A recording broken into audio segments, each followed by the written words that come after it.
রাজধানীর শাহবাগে শহীদ Abu Saeed international convention সেন্টারে অনুষ্ঠিত হয় জাতীয় নাগরিক পার্টির সমন্বয় সভা।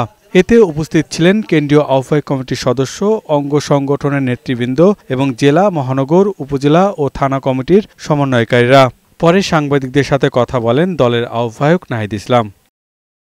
তিনি বলেন, জামায়াত সংসদের উভয় পক্ষে পিয়ার পদ্ধতি চায়, আর এনসিপি শুধু উচ্চকক্ষে পিয়ারের পক্ষে। তবে জাতীয় পার্টি সহ আওয়ামী লীগের দোসরদের নিষিদ্ধের বিষয়ে অবস্থান স্পষ্ট বলেও জানান তিনি। জামাত ইসলামের নেতৃত্বে যে আন্দোলনটা হচ্ছে যুগপৎ আন্দোলন, সেই আন্দোলনের সাথে জাতীয় নাগরিক পার্টি নাই, অংশগ্রহণ করছে না। কারণ নিম্নকক্ষে আমরা পিয়ার চাই না, নিম্নকক্ষের পিয়ারের বিরুদ্ধে আমরা অবস্থান নিয়েছি। আমরা শুধু উচ্চকক্ষে পিয়ার এবং একটা জবাবদিহিতার জন্য একটি কার্যকর উচ্চকক্ষ চাচ্ছি। এনসিপি কোনো জোটে যাবে না, নিজস্ব অবস্থানে থেকেই রাজনৈতিক করবে বলেও জানান নাহিদ ইসলাম। জোট ভিত্তিক আমরা চিন্তা ভাবনা করছি না যে আমাদের যে বড় রাজনৈতিক দল রয়েছে তাদের সাথে, বরং জাতীয় নাগরিক পার্টি তার স্বতন্ত্র রাজনৈতিক উদ্দেশ্য নিয়ে আগাবে এবং জনগণকে ঐক্যবদ্ধ করবে। দুর্নীতি ও মাফিয়াতন্ত্রের বিরুদ্ধে লড়াই চলমান থাকবে উল্লেখ করে তিনি বলেন, আগামী অক্টোবরের মধ্যে জেলা ও উপজেলা পর্যায়ে আহ্বায়ক কমিটি দেবে এনসিপি। দুর্নীতি বাংলাদেশের অন্যতম একটি সমস্যা। জুলাই গণ অভ্যুত্থানের পরে অন্তর্বর্তী সরকার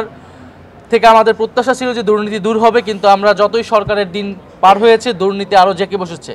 জাতীয় ও গণপরিষদ নির্বাচনের প্রস্তুতি নিতে দলের নেতাকর্মীদের নির্দেশ দেওয়া হয়েছে। নির্বাচনের আগে গণহত্যায় জড়িতদের বিচার নিশ্চিত করার দাবি জানান তিনি। পিয়াস মাহমুদ, বৈশাখী সংবাদ, ঢাকা।